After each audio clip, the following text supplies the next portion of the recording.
Welcome to the long.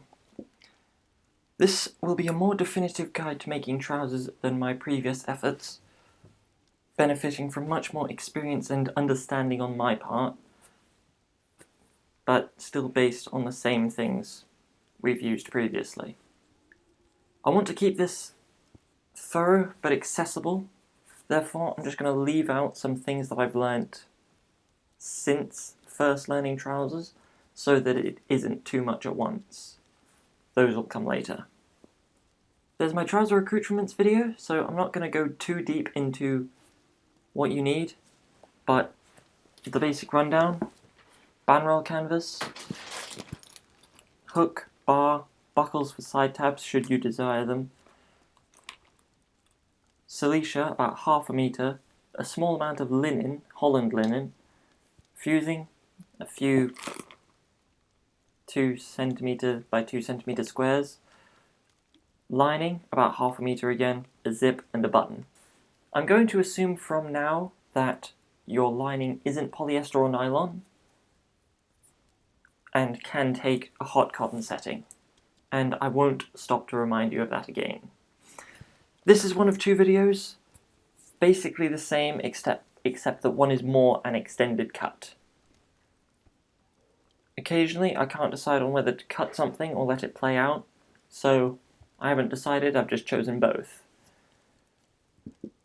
Both videos will be identical in content, but if you want to see me doing something in more clarity, or for a bit longer, or both times occasionally, it might be in the extended version. Both will obviously be time-stamped in the exact same way, so that you can find your way between them, I suppose. I like trying to convey information as densely as possible, but I still find myself ooh-erring about whether to cut something or keep it in sometimes.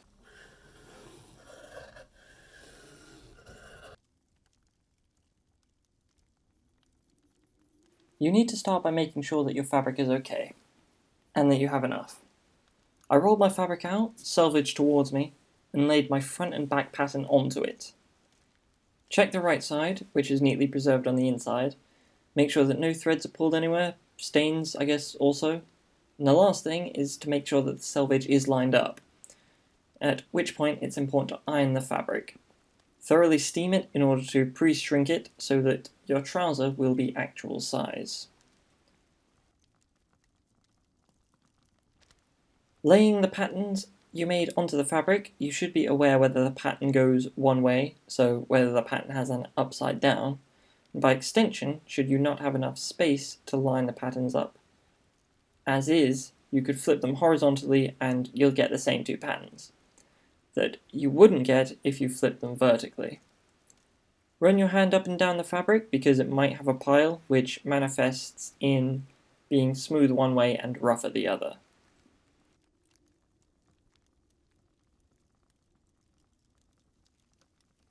You need to make sure that you have at least an extra 5 cm below the hem of the patterns, 2.5 cm above, and the two have 2.5 cm between them. The hems are going to flare out from the trouser, which will make the slant easier to put in. We're not going to make a cuff right now, but if you wanted to, remember to add 8 cm more to the bottom, and you wouldn't be able to slant it like that. The most economical way of doing this is to flip one side upside down. Of course we can't do that if it has a pile or a pattern that makes it ineligible. The next best way might be to flip one of the patterns over. As a rule though, I like the front pattern always the same way up as we drafted it, because it keeps fitting up more consistent for me. Another important aspect of laying down the patterns is to make sure that they are in line with the grain. Maybe the best way of doing that is measuring from the center line of the trouser to the fold or to the selvage, whatever happens to be easier for you. You're best measuring from one point and then using that as a pivot point to measure the other point. Otherwise you might be playing a game of whack-a-mole. Upon getting them into position, you ought to use some kind of weight to keep everything in place. One time I used bars of soap. Another time I used whiskey glasses. It was an enjoyable one that time. At this point, begin to trace around both patterns. Progress as you wish, but be sure to take down all the balance marks, like the seat, knee, and construction line between those two. And, very importantly, the dart and front crease line. We don't necessarily need the centre back line, but we do need the centre front. Using a piece of sharper chalk is best, and to chalk, don't apply too much pressure. Applying too much pressure will create thicker, less precise lines. It could also move the fabric, changing where the chalk is in the first place. Plus, it'll wear out the chalk more quickly. Try to use the chalk vertically, so at a 90-degree angle to the fabric. It helps using the chalk sharply. As you finish tracing around the patterns, the paper becomes redundant and you can or should remove it. The first inlays you should draw on are the additional 5 cm below the hem and the additional 3 cm atop the waistband. These are on both patterns and are all the inlays you need to put on the front pattern at all, remembering to flare out beyond the cuff. On the back pattern, however, there is an additional 2.5 cm of inlay around the rest of the pattern as well, except for the rise.